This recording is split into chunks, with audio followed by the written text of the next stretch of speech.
Утро доброе, утро бодрое. Особенно бодрит в это время суток наш утренний эфир на телеканале Якутия-24 НВК Саха. Встречайте каждый новый день так, словно он должен быть лучшим в твоей жизни. Проснись и пой до того, как тебя опередят птицы. Вот вроде бы такие простые напутствия, а на самом деле это наш утренний заряд энергии, что мы стараемся передать вам каждый день в прямом эфире на телеканале Якутия-24 НВК Саха. Поэтому предлагаем всем оставаться в ближайший час вместе с нами. Ну и, конечно, как всегда, от нас, от нашей большой команды, мы, конечно же, желаем всем прекраснейшего настроения и хорошего рабочего дня. Но далеко не все люди просыпаются под звон будильника бодрыми и довольными. Многим из нас требуется некоторое время, чтобы прийти в себя, взбодриться чашечкой кофе или чая.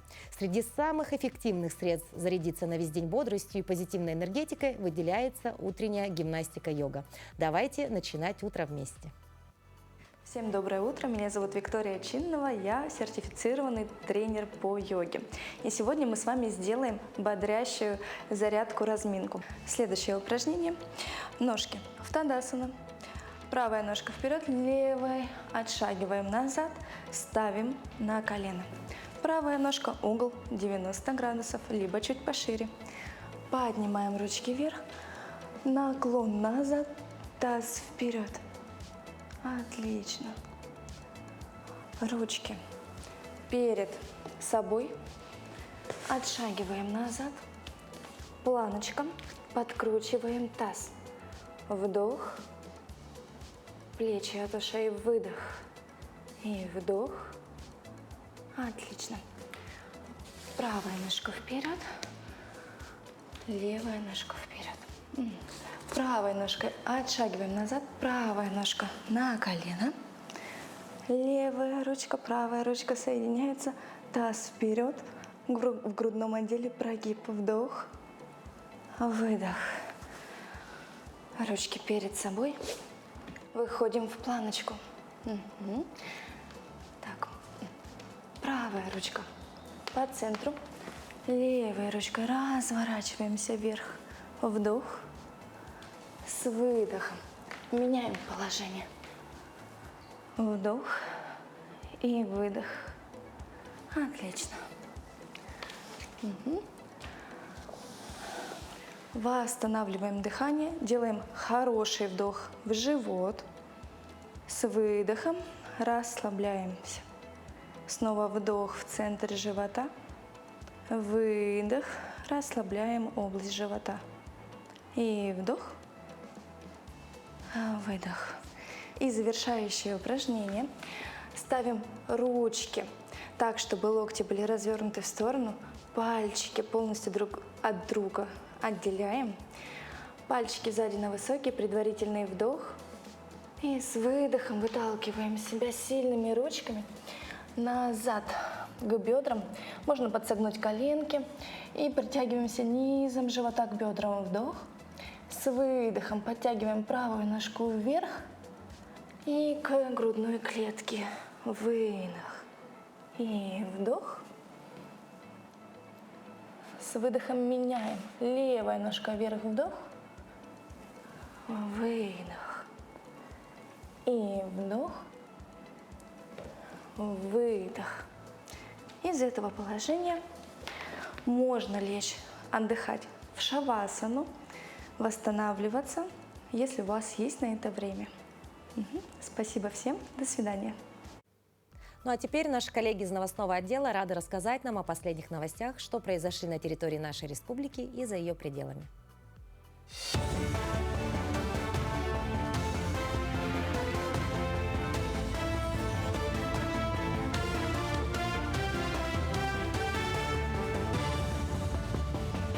Доброе утро, Якутия. Последние новости к этому часу. Спасатели в Вилюйском районе успешно вывезли из тайги фрагмент ракеты-носителя «Союз-2-1Б», упавший после запуска 25 июля. Предварительно экологи провели замеры радиационного фона, которые показали соответствие норме. Фрагмент был распилен для удобства транспортировки и доставлен в Вилюйск в специальном контейнере. В ближайшие дни специалисты подготовят к вывозу торовый бак ракеты длиной 15 метров.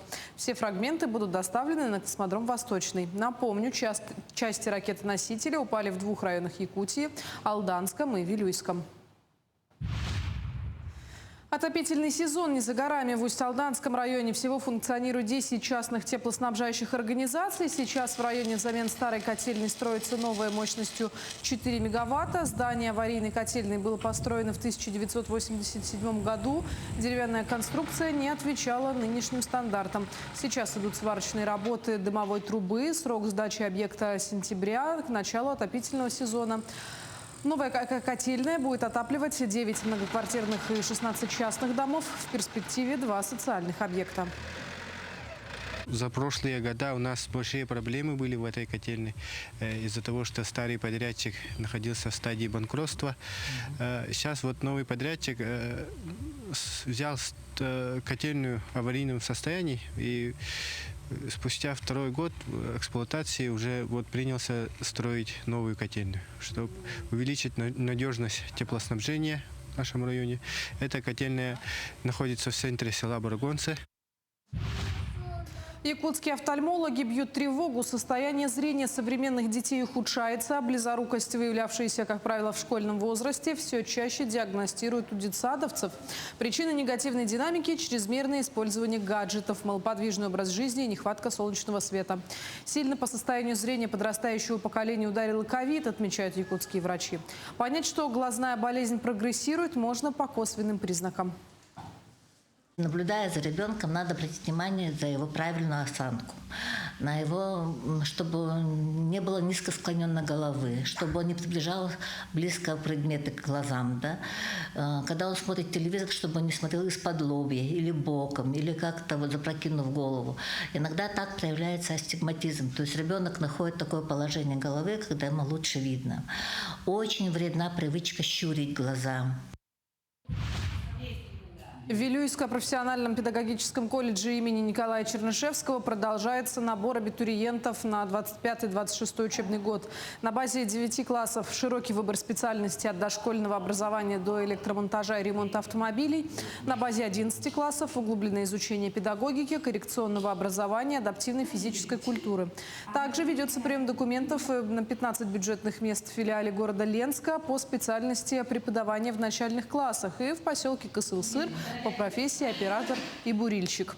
Всего 230 бюджетных мест. В данное время подано более 400 заявлений. Документы принимаются до 15 августа. Основное отличие нашего колледжа в том, что прием по специальности коррекционная педагогика в начальном образовании ведется только в нашем колледже на базе 11 класса. С этого года все поступающие будут обучаться по федеральной программе «Профессионалитет». Также в новом учебном году откроются 2 специализированных мастерских по специальностям коррекционная педагогика и педагогика дополнительного образования. А теперь давайте же узнаем, какая у нас погода за окном. Воздуха на 6 часов утра была на отметке плюс 17 градусов. В заречной группе 15-20 выше 0. В южных 13-15. В Вилюйской группе до плюс 23, в Нижнеленских 16-20 градусов тепла. На северо-западе 23 выше 0. В Колымандигирской группе улусов 17-30 градусов, в Янских 14-19. На северо-западе ожидается до плюс 17 градусов. В Якутске температура воздуха на 6 часов утра была на отметке плюс 17 градусов.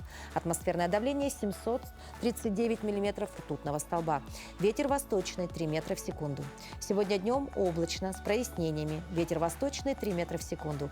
Температура воздуха ожидается до плюс 19 градусов. На календаре 31 июля. По народной примете, если в этот день будет дождь, это обещает влажную осень. Но я думаю, время покажет. А вот что точно нужно сделать сегодня, так это подарить подарки или угощения своим близким. Этот жест обязательно должен укрепить ваши отношения. А вот чего нельзя делать, так это стричься и красить волосы, потому что это может навлечь болезни или перемены. Поэтому сегодня предлагаю всем дарить подарки и радоваться новому дню. А на очереди наша постоянная рубрика «Даты и события». На календаре 31 июля. Сегодня отмечают День необычных музыкальных инструментов и Всемирный день рейнджера. По народному календарю Амельянов день. С Амельянова дня начиналась жаркая пора у хозяек. Они заготавливали варенье и соленье на зиму. Значительную часть заготовок составляли дары леса. Амельян пришел, грибов, ягод нашел, велит заготавливать. Приговаривали люди, возвращаясь из лесу с полными корзинами и туесами. Это день в истории. 1026 год. В Вышгороде освящен храм в честь благоверных князей Бориса и Глеба. 1605. В Москве венчано царство Дмитрий Иванович, более известный как Лжедмитрий I. 1944. Территория РСФСР освобождена от немецко-фашистских захватчиков. 1956. В Москве открылся центральный стадион имени Владимира Ильича Ленина, ныне Лужники. В этот день родились 1906 год. Вера Морецкая, советская актриса театра и кино, народная артистка СССР. 1914. Луи де Фюнес, французский киноактер, один из величайших комиков 20-го столетия. 1930. Олег Попов, советский артист цирка, клоун, актер, народный артист СССР. 1937. Эдита Пьеха, советская и российская эстрадная певица и актриса, народная артистка СССР. 1945. Леонид Якубович, советский и российский телеведущий, актер, продюсер, сценарист, народный артист Российской Федерации. Именины сегодня отмечают Афанасий, Емельян, Иван, Кузьма, Леонтий, Мирон и Степан. А сейчас мы поговорим еще об одной очень важной дате. 2025 год ознаменован столетием со дня основания Национальной библиотеки Республики Саха-Якутия, одной из крупнейших библиотек на северо-востоке России. В честь этого знаменательного события в столице нашего региона состоится библиографический конгресс, который соберет экспертов и исследователей со всего мира. Подробнее на эту тему мы поговорим с нашими сегодняшними гостями. У нас в студии Анна Топырова, заведующая научно-исследовательским центром книжных памятников, и Галина Кутугутова, сотрудник медиацентра Национальной библиотеки. Доброе утро. Доброе утро. Ну, первый вопрос, конечно, будет про грядущий юбилей. Да? Мы знаем, что он состоится в сентябре, да, и вообще какие мероприятия запланированы в рамках столетия? Да, действительно, в этом году, в сентябре, главная библиотека нашей республики отмечает свое столетие, вековой юбилей. И, конечно же, в течение всего года, но и в предыдущем году все мероприятия были под эгидой наших юбилейных мероприятий. Было очень много презентаций книг, каких-то издательств. Это были мероприятия, которые посвящены именно нашему юбилею, нашей истории. Ведь Национальная библиотека Республики Саха-Якутия отмечает свой юбилей. Это действительно юбилей республиканского масштаба, потому что, не секрет, что наша библиотека сыграла огромную роль в деле сохранения и развития науки, культуры и духовности нашей республики. Но и, конечно же, очень таким важным, таким большим мероприятием юбилейным станет 4-й Международный библиографический конгресс. Ну, уже само название международное говорит само за себя, да? Давайте поговорим немножко о нем. Да, вообще Международный библиографический конгресс, он проходит 4-й раз, каждый раз это разные города. В этом году столицей конгресса стал Якутск. И это такая крупная площадка для обмена опытом, для работы экспертов именно в сфере библиографии, библиотечного дела и научных центров. Вообще, да, мы отметили, что это международный, потому что в Конгрессе примут участие также эксперты из ближнего зарубежья. Это Казахстан, Кыргызстан и так далее. Ну а какие ключевые направления и темы будут обсуждаться в рамках Конгресса? Вообще направлений очень много, это 12 больших направлений, ведь, это не только такое место, где мы будем теоретически о чем-то рассуждать, да, это также, как я и сказала, это обмен практиками и опытом. Это тренды, вызовы, все это мы будем обсуждать с нашими коллегами. Много направлений, кроме 12 каких-то секций, вот этих научных основных, да, будет пленарная сессия во время открытия Конгресса 16 сентября. Конгресс будет длиться 4 дня. Будут задействовано много площадок. Это площадки университета нашего СФУ, это площадки Арктического института, Академии наук, даже в залах Дома правительства будут проходить наши площадки. И основными, хочется отметить, конечно же, это национальная библиография, это библиография для детей и молодежи. Это также мы сделаем большой упор работе сессии такой, да, панельной, по роли искусственного интеллекта в библиографии. Даже так. Да, даже так, да. Ну и, конечно же, большой упор будет дан языковому и культурному многоязычию. Мгм. Хорошо, вот, Анна, ну а какие задачи стоят сегодня перед библиотеками в деле сохранения, изучения и популяризации книжных памятников?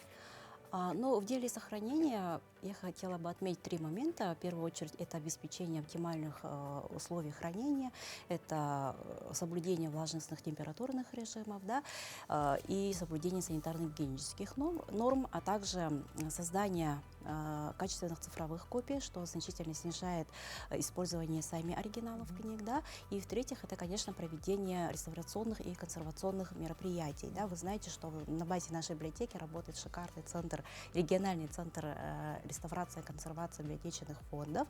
Вот. А вот в области изучения, конечно, перед библиотеками сейчас стоят очень большие задачи. Библиотека проводит большие комплексные научные исследования, в рамках которого детально описывается каждый книжный памятник, целью их выявления их уникальности и значения не только для регионального культурного наследия, но и всей мировой культуры. Да. Вопрос популяризации, он, конечно, очень актуальный. Мы в течение всего времени через нашу выставочную экспозиционную деятельность, научные конференции, наши публикации, статьи всегда стараемся донести до широкой публики, для читателей, пользователей, что нужно беречь и хранить книги для будущих поколений. Ну да, это достаточно очень такая кропотливая работа, Да. потому что мы сотрудничаем с Национальной библиотекой уже много лет и сами становились свидетелями вот реставрационных, да, работ. Это, ну, это люди такие, знаете, очень талантливые и очень терпеливые, потому что действительно собирать по крупицам, да, восстанавливать печатное издание — это дорогое такое дело, да. Ну а в целом, вот как технологии, в том числе искусственный интеллект, ну и вообще цифровые платформы помогают сегодня в работе с книжными памятниками? Да, действительно, новые современные технологии, а также цифровые платформы, они кардинально меняют отношение и подход к работе с книжными памятниками. Как я уже помянула, они позволяют нам создавать высококачественные цифровые копии, что защищает их от физического износа, а также, с другой стороны, дает большой широкий доступ нашим читателям. С любого уголка мира, где есть сеть интернет, читатель может иметь доступ к нашим уникальным фондам. Да? Это во-первых, и в последнее время очень много говорим об искусственном интеллекте, с помощью которого делается анализ текстов, делается автоматический перевод старинных источников, даже рукописных документов можно, и даже делается сейчас иногда восстановление утраченных фрагментов. И вот все эти мероприятия, они позволяют нам сохранить наше уникальное культурное наследие. Мгм. Ну а в целом вот сегодня стереотип, да, профессии библиотекаря, да, либо сотрудника библиотеки, он уже сломан, да, даже вот вы яркий тому пример, то есть это не такие, знаете, не женщины в возрасте, да, и мужчины в возрасте, которые вот сидят, там, знаете, такие скромные, все время в этой пыли, да. Сегодня это современные люди, это в ногу идущие, да, со временем, такие подрастающие даже поколение, молодежь. И в целом сама библиотека, она трансформируется. Да. Это не пустые залы в тишине, где сидит 2-3 человека с газетой, с книгой. Да? Это такое живое пространство. Как мы всегда отмечаем, наша библиотека, вообще библиотечная среда в целом, она трансформируется. Она уже на такой стадии, когда библиотеки стали центрами притяжения культурного, научного. Туда приходят не только за книгами, туда приходят за общением, за какими-то новыми знаниями и новым опытом. Поэтому мы очень рады, что именно в наш вековой юбилей мы будем отмечать наше столетие в красивом ремонте, который сейчас завершается скоро, в красивых каких-то помещениях. И когда приедут к нам наши коллеги со всей России и зарубежья, мы будем живо общаться. Да. Вот это вот все будет происходить, это будет здорово. Здорово. Ну что, мы не уверены, конечно же, мы уверены в том, что столетний юбилей пройдет на ура, и все гости восхитятся тем, какая же у нас замечательная библиотека нашей республики. Спасибо большое, поздравляем вас с грядущим юбилеем. Спасибо. Несомненно, Национальная библиотека – это культурное наследие нашей республики. Мы еще раз поздравляем всех сотрудников и читателей с юбилеем. Ну а следующий наш сюжет будет вновь на тему грандиозного культурного события, но уже на берегу древнейшего озера планеты, которое собрало более 3000 зрителей. На живописных берегах Байкала прошел фестиваль «Балет на Байкале», который стал одним из самых ожидаемых событий лета. Подробнее об этом в материале наших коллег. Приветствую весь Дальний Восток, с вами Бурятия, и мы на побережье самого глубокого озера в мире. Здесь проходит масштабный праздник танца, фестиваль «Балет на Байкале». Предлагаю всем посмотреть на ожившую легенду о красавице Ангаре в исполнении артистов Бурятского театра оперы и балета.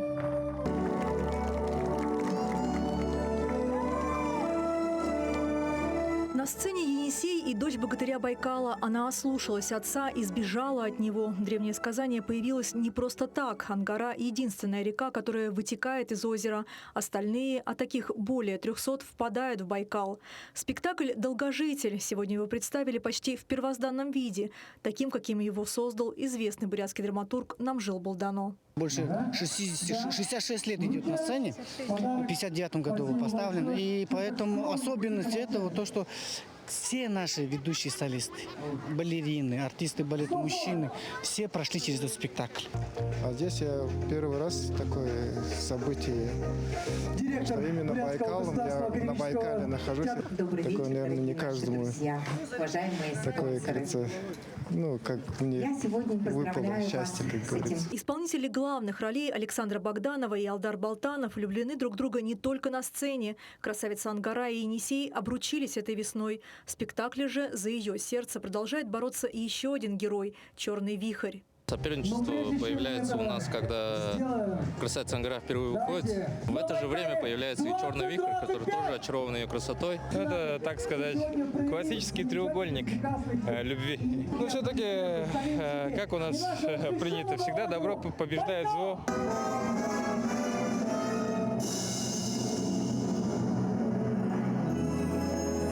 Они словно бросили вызов земной гравитации и человеческой анатомии, но за легкостью движения, титанический труд артистов. Природные декорации украшают, но в то же время создают дополнительные трудности. Слепящее солнце, влажность, а главное – отсутствие стен. Каждая неловкая па может обернуться травмой. Сложно, конечно, и подготовка гример, и жарко, тесно, но это все того стоит ради вот этого прекрасного заката Байкала, ради зрителей всех. Мы со своей красавицей Ангарой приехали.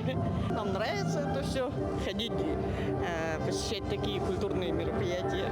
Пуанты касаются горизонта уже 4-й год подряд. Каждый раз на фестивале есть приглашенные артисты. Этим летом танцевали ведущие солисты театров нашей страны и Монголии. Особые гости – восходящие звезды российского балета, артисты Большого – Денис Захаров и Арина Денисова.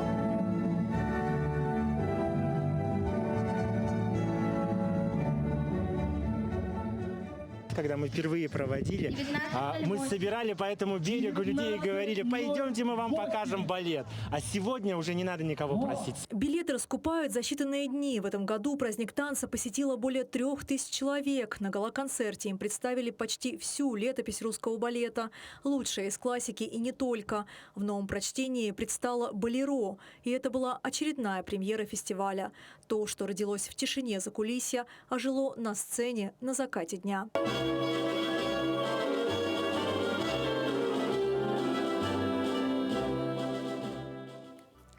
Кстати, слоган данного мероприятия – это «Пуантами касаясь горизонта». А ведь действительно, сцена строилась таким образом, чтобы зрители видели, как артисты балета будто парят в небе на фоне глади озера. Невероятная красота для зрителя. А вот для артистов балета это колоссальный труд. Отработать всю программу в такой сценической обуви, по мне, так это что-то из мира фантастики. Ну а вообще, кто бы мог подумать, что самый ожидаемый сезон года лета часто становится испытанием для наших ног из-за неверно подобранной обуви. Чтобы исправить эту ситуацию, наша коллега Туяра Филиппова постаралась разобраться в том, на что нужно обращать внимание для выбора подходящей пары на жаркую пору. Чем руководствуетесь в выборе? Комфортом, чтобы удобнее ходить было. А может, по красоте что-нибудь тоже выбираете? Ну, более-менее прилично, чтобы выглядело. Чтобы не, конечно, в тапочках бы ходил, в кроксах. Ну, в кроксах тоже ничего. Для меня главное, чтобы обувь была удобной, легкой и не очень дорогой. В обуви я люблю красоту и эстетику. А если я планирую долго ходить, то, как правило, это кроссовки. Как видим, многие ориентируются на удобство. И это правильно. Ногам должно быть комфортно в обуви. Но некоторые именно из-за удобства предпочитают все лето ходить в шлепанцах. Специалисты категорически против такого выбора. Шлепанцы носить длительно не рекомендуется, так как в шлепанцах стопа не фиксирована, паттерн шага меняется, походка меняется, да. Поэтому шлепанцы можно носить в купальный сезон на пляже, но не на повседневку. Также вредно носить обувь совсем на плоской подошве. Это тоже чревато негативными последствиями для стопы. При ношении плоской обуви у нас происходит перегрузка связочного аппарата, а именно плантарной фасции. Те связки, которые крепятся в области пяточной кости, перегружаются, когда пятка у нас опускается ниже. Таким образом развивается такое заболевание, всем известное, как пяточная шпора. Любительницы высоких каблуков тоже рискуют своим здоровьем. И не только из-за возможных травм. При ношении обуви на высоком каблуке у нас происходит перегрузка первого плюснефалангового сустава. То есть ранний износ и развитие такого заболевания, как халлюс вальгус. Так что истина, как говорят, всегда где-то посередине. Обувь из натуральных материалов на среднем каблуке – самое то. Любители кроссовок могут быть спокойны. Это, по мнению ортопедов, самая эргономичная обувь. Однако и тут есть свои нюансы. Но в жару носить желательно кроссовки из натуральной кожи, из текстиля, да, чтобы обувь дышала. Чем чревато? Ну, просто в жару ноги будут излишне потеть, будут создаваться благоприятные условия для бактерий и развития грибков. Так что, если хотите избежать вышеназванных проблем, выбирайте и носите правильную обувь. И да, лучше в магазин за покупкой ходить во второй половине дня и желательно в теплый день. В жару ногам требуется максимальный комфорт. Туяра Филиппова, Виктор Дичковский, Якутск. С обувью все понятно. Ну а самое время сейчас обратиться к нашему стилисту, который сегодня расскажет нам о том, как можно выглядеть модно и стильно летом 2025 года. Доброе утро, дорогие друзья! Меня зовут Дарья Габышева, я персональный стилист. И сегодня наша с вами любимая рубрика «Рекомендации стилиста». Сегодня мы с вами посмотрим все-таки, какие образы лучше всего выбирать этим летом. Трендовые актуальные фасоны и, конечно, интересные модные сочетания. Все это будет именно сегодня. Специально для вас мы пригласили замечательную модель Викторию Том. Девушка с ростом 156 сантиметров. А значит, что мы с вами, невысокие девушки, сегодня будем смотреть и наматывать на ус, как лучше всего подбирать себе образы. Сегодня мы подобрали для Виктории 3 совершенно разных образа. Виктория у нас миниатюрная девушка с ростом 156 сантиметров, как я уже говорила в начале. И именно образы для такой комплекции мы постарались сегодня подобрать. Один из важных моментов, который хотелось бы отметить, что, например, юбка Макси подходит определенно всем девушкам. Самое главное – зафиксировать талию в нужном месте, как говорится. Поэтому, например, мы использовали белую длинную юбку на контрасте с темным верхом. Тем самым мы акцентировали разделительную линию, и ноги стали еще длиннее. Также можно использовать все возможные декоративные детали, например, баска, как в данном образе. Здесь у меня, например, пуговица. Также это могут быть ремни, все возможные подвязки. И в том случае тогда образы всегда будут смотреться хорошо. Мы подчеркиваем самую тонкую часть нашего тела. Это могут быть талия, это могут быть зона декольте, это могут быть кисти или запястья. Тем самым образ выглядит более утонченным, и миниатюрная девушка не теряет своей комплекции, и ей не добавляются лишние объемы.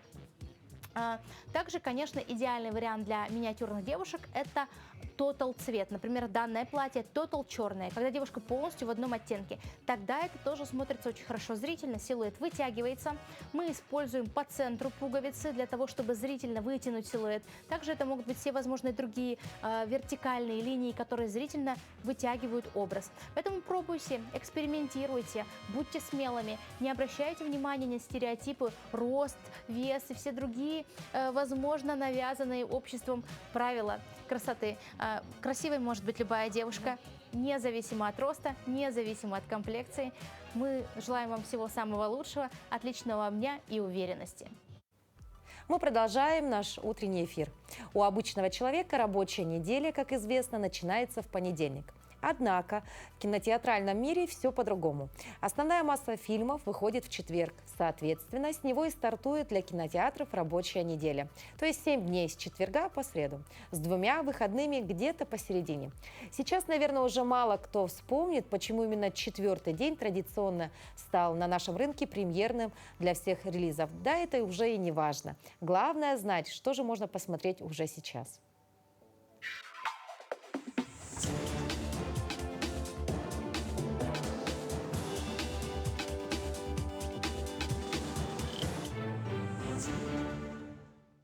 Смотрите в кинотеатре «Центральный» с этого четверга.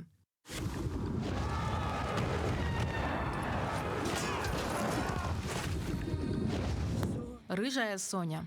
Фильм в жанре фэнтези американского режиссера М.Джей Бассет. Соня – воин, последний представитель своего народа и хранительница магии в волшебном лесу. Император Дрейган покоряет мир с помощью науки и современных технологий. Его войска берут Соню в плен и отправляют на арену. Теперь она гладиатор, участница самых зрелищных и жестоких боев. И чтобы обрести свободу, ей предстоит пройти множество поединков и суровые испытания. Рыжая Соня. Вот, держи это и вот это. Что это защитит? Ничего, но толпе понравится. Одно целое. История рассказывает про пару, переживающую кризис в отношениях. После переезда в уединенный загородный дом они сталкиваются с необъяснимым явлением. Их тела начинают тянуться друг к другу с пугающей силой. Чтобы спастись, им предстоит раскрыть тайну этого места, прежде чем они сольются в одно целое. Их обожает весь мир. Встречайте! Фантастическая четверка! Фильм представляет первую семью Марвел: Рида Ричардса, мистера Фантастика, Сью Шторм, невидимую женщину, Джонни Шторма, Человека-факела и Бена Грима, существо, которые сталкиваются с самым сложным испытанием в своей жизни. Им предстоит совмещать роли героев с силой семейных уз, чтобы защитить Землю от ненасытного космического бога Галактуса и его загадочного вестника, серебряного серфера. Скажи про время, Бен! Нет. Скажи про время, Бен! Нет, Джонни! Скажи! Я не хочу! Скажи!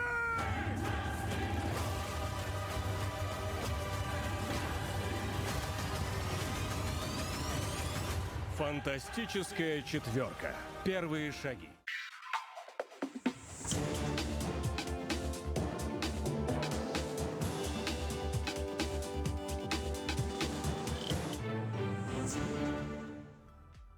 И мы вновь передаем слово нашим коллегам из службы новостей.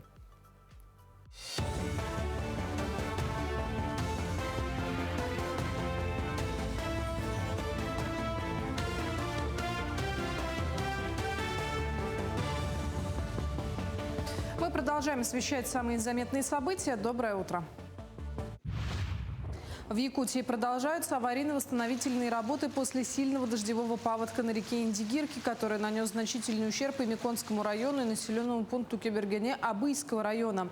Наиболее пострадал и Миконский район, где повреждено более 140 жилых помещений, 5 из которых не подлежат восстановлению. Для пострадавших будет построено новое жилье. Также пострадали сельхозугодья, хозяйственные постройки и более 2 километров теплотрасс. В настоящее время ведутся аварийно-восстановительные работы. В Мирнинской центральной районной больнице завершилась модернизация кабинета хронической сердечной недостаточности. Теперь пациенты с сердечно-сосудистыми заболеваниями смогут получать более качественное наблюдение и лечение. В рамках обновления был установлен коагулометр, который позволит проводить мониторинг антикоагулянтной терапии в экспресс-режиме. Специалисты Республиканской клинической больницы номер 3 провели приемы пациентов и обсудили сложные случаи с местными врачами. В дальнейшем планируется продолжение сотрудничества, включая телемедицинские консультации и развитие клинической фармакологии. Мы давно сотрудничаем с Мирнинской центральной районной больницей и возобновляем работу антикоагулянтного кабинета. Мы определяем уровень МНО у пациента, который принимает варфарин. Пациенты, которые принимают варфарин, обязательно нуждаются в регулярном измерении вот этого показателя МНО, да, для того, чтобы не было никаких осложнений при приеме этого лекарства. Северо-Восточный федеральный университет принял уже 2723 заявления от абитуриентов, желающих обучаться в магистратуре. Прием документов на бюджетные места продлится до 8 августа. В этом году главный вуз республики предлагает 541 бюджетное и 548 платных мест по очной форме обучения, а также места на очно-заочной и заочной формах. Самыми популярными направлениями магистратуры стали педагогическое образование, менеджмент в финансово-экономическом институте, техносферная безопасность в горном институте. Стартовала в республике уникальная международная смена «Дипломаты будущего». В Центре отдыха и оздоровления детей «Сосновый Бор» 150 детей из России, Беларуси и Узбекистана. Они осваивают искусство дипломатии через игры, технологии и культуру. Участники моделируют заседания ООН, изучают историю Великой Победы, пробуют себя в инженерном деле и посещают музеи Якутска. Организаторы программы помогают школьникам раскрыть таланты в международных отношениях. Смена объединила юных лидеров от Башкортостана до Дальнего Востока. Год от года увеличивается количество тех школьников, которые интересуются вопросами международных отношений, истории, дипломатии. Но здесь речь идет не только об этом. Мы же их приучаем любить Родину, уметь служить отчизне, понимать национальные интересы своей страны. Поэтому результаты абсолютно практические.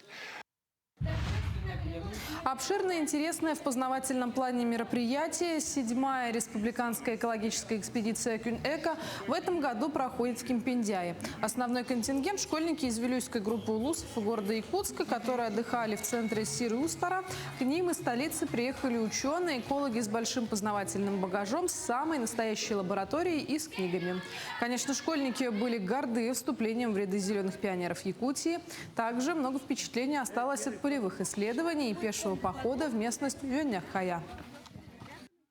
С ребятишками мы с 26 числа здесь посмотрели уже реку Кемпиндяй, минеральные воды, минеральные озера Махсагалох, померили температуру, померили, отобрали пробу, глубину замерили с ними. Потом пошли смотреть, эти минеральные озера, они образовались за счет разгрузки подземных вод. И потом пошли на сользавод с ними, чтобы воочию посмотреть, как подземные воды изливаются на поверхность. На этом пока все. Эфир телеканала продолжит программа «Утро Якутии». Оставайтесь с нами. Вы смотрите «Утро Якутии» на телеканале «Якутия-24». И следующая часть нашей утренней программы будет посвящена очень интересной теме.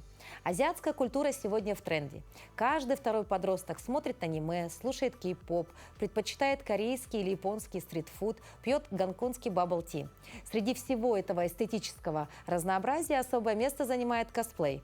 Герои нашего следующего сюжета уверены, что это не просто хобби. Во-первых, это эмоции, далее это развитие актерских способностей и новые знакомства. История семьи Сыромятниковых началась 10 лет назад. Познакомились супруги благодаря общему увлечению – созданию ярких костюмов. И даже свадьбу они отпраздновали по-особенному – в стиле «Звездных войн». Там была атрибутика «Звездных войн», да, это было классно. Потом у нас, когда родился сын, мы сейчас 3 года, мы его тоже начали приобщать к косплею, и он с нами косплеит с 4 месяцев. То есть почти по всем фестивалям ходит. Костюмы мы костюмы в садик делаем. Обычное хобби вскоре превратилось в настоящее семейное дело и привело к участию в престижных фестивалях по всему миру. Несмотря на большую занятость, ведь по профессии Марфа врач-гинеколог, а Арсен дизайнер, супруги находят время творить по ночам после основной работы. Мы шьем между сменами, между дежурствами. Когда есть свободное время, мы приходим с работы, начинаем что-то подкрашивать, да, подшивать. забираем сына после садика и идем делать костюмы. В 2023 году семья завоевала первое место на фестивале гик-культуры в Казахстане с костюмом от Агарона из культовой компьютерной игры «Охотник на монстров». Костюм, выполненный по сложнейшей технике, весил около 15 килограмм и поразил жюри сложностью исполнения. Это был для нас такой прорыв. Там было около 60 участников со всего мира, даже не только Казахстан, другие страны тоже были. Жюри были международного уровня, люди, косплееры. Каждый образ рождается в результате кропотливой работы, требует огромных усилий и времени. А волшебство рождения костюмов происходит в неожиданном месте, прямо на домашней кухне. Здесь вместе с бытовой утварью мирно соседствует швейная машина. Всему от выкроек до сложной электроники Сыромятниковы учатся сами, по видеоурокам. Марфа отвечает за ткани и макияж, создавая образы, а Арсен полностью погружен в техническую часть работы – провода, подсветку и инженерные решения. Этот вот череп я сделал из специального пластилина, как там называется, воздушный пластилин. Есть такой вот материал, он продается в любом в этом магазине вот канцелярском. Это вот такие вот пластилины, они мягкие, воздушные, и через несколько дней они вот так затвердевают, как камешек. Ага, я вот, допустим, вот вылепил вот такой вот череп для будущего косплеера по Вархаммеру. В основном я брал, допустим, вот это вот провода от старых вот кабелей, которые мне лежали, пылились. В принципе, если не использую, то хотя бы тут воспользуюсь, сказал. И вот, если он включается, вот такой вот. Конечно, батарея закончилась, вот эти два глаза тоже светятся. Ага. У него еще вот такой вот вентилятор, чтобы имитировать звук вот машинной работы. Также, если хотим добавить там коготки или вот такие вот элементы костей, вот также можем использовать этот пластилин. Для более, вот, так скажем, для создания, допустим, брони вот, и доспехов, как у рыцарей, вот, можно использовать его. Чем костюм больше детализированный, он обычно стоит. Наш самый дорогой 100 тысяч рублей. Особое место в их творчестве занимает поездка в Токио на крупнейший фестиваль фанатов франшизы «Звездные войны», где они продемонстрировали костюмы мандалорцев, созданные годами работы. Это самый большой фестиваль в мире по «Звездным войнам», и фанаты со всего мира туда слетаются. И вот таким образом мы туда поехали. Там была куча голливудских звезд, таких как Педро Паскаль, Райан Гослинг, Мадс Миккельсен, Сигурни Уивер и так далее. С некоторыми из ними удалось сфотографироваться, взять автограф, немножко пообщаться, пару слов перекинуться. А самое еще удивительным было то, что мы увидели зарубежных косплееров, на которых сами подписаны, кем вдохновляемся. И уровень якутских косплееров ничуть не уступает международным. Наши очень хорошо делают, и хочется развивать вот это вот дальше. Помимо участия в конкурсах, семья активно занимается популяризацией косплея в Якутии. Проводят мастер-классы, создают онлайн-контент и поддерживают начинающих косплееров. Все это служит их главной цели – заявить о якутском косплее на международном уровне. Илана Захарова, Нюргун Старостин, Якутск. Последние годы интерес к комиксам и косплею в Якутии значительно вырос. Последние годы интерес к комиксам и косплею в Якутии значительно вырос. Все больше молодых людей увлекаются этими направлениями, и этот тренд становится все заметнее не только среди поклонников, но и в целом среди молодежи. Сегодня у нас в гостях Екатерина Иванова и Анжелика Сотникова. Это организаторы главного фестиваля гик-культуры в Якутии ЕКТ Гикфест. И мы поговорим о том, как же развивается гик-культура у нас в Якутии и почему она настолько популярна. Доброе утро. Доброе утро. Ну, вообще, давайте для начала вспомним, как каждая из вас познакомилась с гик-культурой и что вдохновило вас вообще начать заниматься этим? Я, наверное, с самого детства всем этим увлекалась. То есть первый раз, когда посмотрела Sailor Moon, Кэнди Кэнди, в целом аниме, мне стало очень интересно. Я начала посещать фестивали в нашем городе в конце нулевых. И для меня было очень интересно, как все это работает изнутри, и вот я здесь. Почти та же самая история. Я начинала еще с самого первого фестиваля, который проходил в 2014 году. Готовилась основательно, сразу подготовила костюм, пришла в костюме, выиграла призы. Мне это очень сильно понравилось, и я участвовала дальше. С каждым годом все больше и больше. Но у нас есть некоторые фото, да, вот именно про ваши костюмы, да? Да, я косплеер, Катя Да, нет, поэтому моих костюмов, наверное, больше. Да, я больше как на образах. Да, хорошо. Так, итак, ну сейчас мы увидим эти интересные кадры. Ну вот здесь, конечно, одно восхищение. Порой даже не понимаешь, где вообще что находится, да? Где сам человек. Вот Ой, это вот, да, это же наша. Да, здорово. То есть не всегда это должно быть что-то замысловатая конструкция какая-то, да? Да. Вот, по сути, можно а-ля маскарадный костюм, да? Конечно. Просто образ, да? Тот же Новый год, это же тоже косплей. Своего рода косплей, да? Ну, говорят, что вообще такая культура, вот из нее вырастаешь. Ну вот якобы это вот молодежная история, пока ты подросток, интересно, да? Но у вас это все равно вот уже пошло и уже и во взрослую жизнь, да? Вот почему это затягивает? Наверное, потому что это часть нас самих, оно у нас заложено, и мы еще любим очень много творить и также вдохновлять людей, поэтому гик-культура всегда с нами. То есть и в 50, и в 70 все равно мы постоянно смотрим фильмы, постоянно смотрим сериалы, играем в игры, и это продолжается. Это было сначала как хобби, а теперь это как... Полноценная работа. Как полноценная работа, получается. Ну, а почему большинство косплееров выбирают зарубежных героев? Вот мы сейчас тоже видим, да, а не отечественных. Я вижу это как просто часть глобализации, потому что более западные какие-то фандомы, фильмы, игры и так далее, они общедоступны. Но с каждым годом все больше и больше наших косплееров обращаются к отечественным фильмам, играм, мультикам и так далее. Косплей по фиксикам, например. Очень много кто приходил всей семьей, и это очень здорово видеть. Да. Отечественные фильмы также бывают. Это «Майор Гром» приходит, «Чумной доктор». Да-да-да, очень здорово. То есть они есть, просто их мало. А вот именно зарубежная, она глобальная. И ты быстрее находишь друзей, быстрее находишь единомышленников, когда есть общие интересы. Девочки, у вас большой опыт, да, и вообще, как вы думаете, зачем людям, особенно подросткам, нужна подобная культура, да, и вообще, как она влияет на воспитание и развитие подрастающего поколения? В целом, подростки таким образом находят больше единомышленников, больше друзей, они проявляют себя больше творчески. И в дальнейшем во взрослой жизни они могут стать очень талантливыми творческими кадрами. То есть работать не только, например, там, моделями, но в целом работать сценаристами, аниматорами, режиссерами, художниками, гримерами, костюмерами и так далее. То есть это огромный потенциал для творческой такой кладовой не только нашей республики, но и всей страны в целом. И вообще в Якутии очень много талантливых людей, очень много мастеров. И очень классно, когда это все проявляет и показывает. А это можно сделать через наш фестиваль. Вот, кстати говоря, именно про этот фестиваль мы сейчас поговорим чуть позже. Ну а для вас, дорогие телезрители, у нас сегодня прекрасный подарок. Это 2 билета на фестиваль Geekfest. Для участия необходимо подписаться на наш телеграм-канал. Если вы еще не сделали это, то сделайте это прямо сейчас. QR-код вы видите на экране.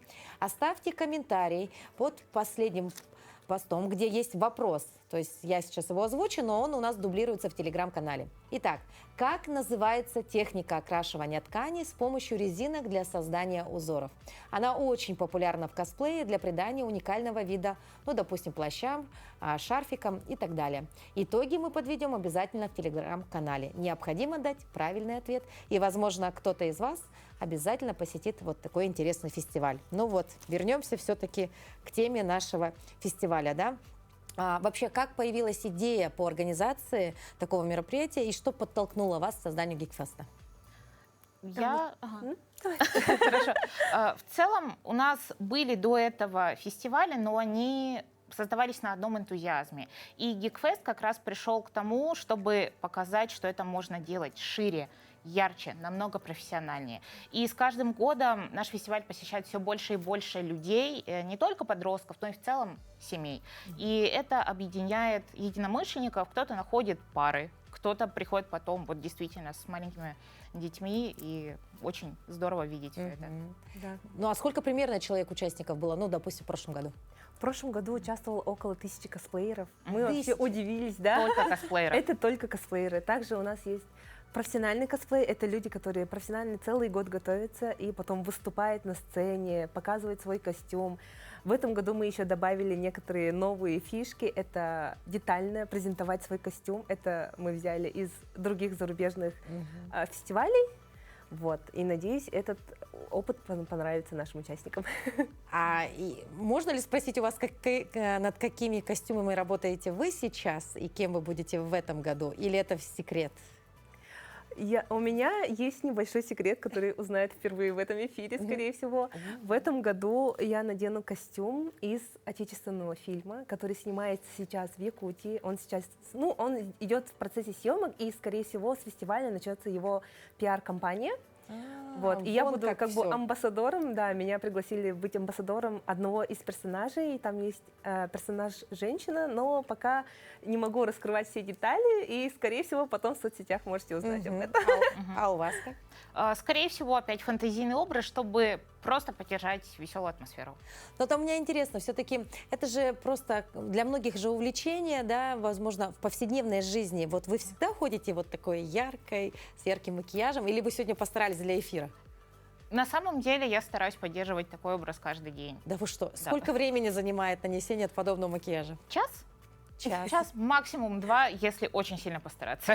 Ну, а вы как-то больше за натуральный образ, да? То есть это у вас отдельной жизнью идет, да? Вот ваш сценический образ и образ постоянной жизни. Это больше как самовыражение. У меня получается, я сама по себе очень мягкая, такая светлая, а у меня персонажи, которых я выбираю, это, скорее всего, ведьмы, это колдуньи, это злые персонажи. Я не знаю, почему так получается, но мне их история нравится больше. Вторая личность ваша, да?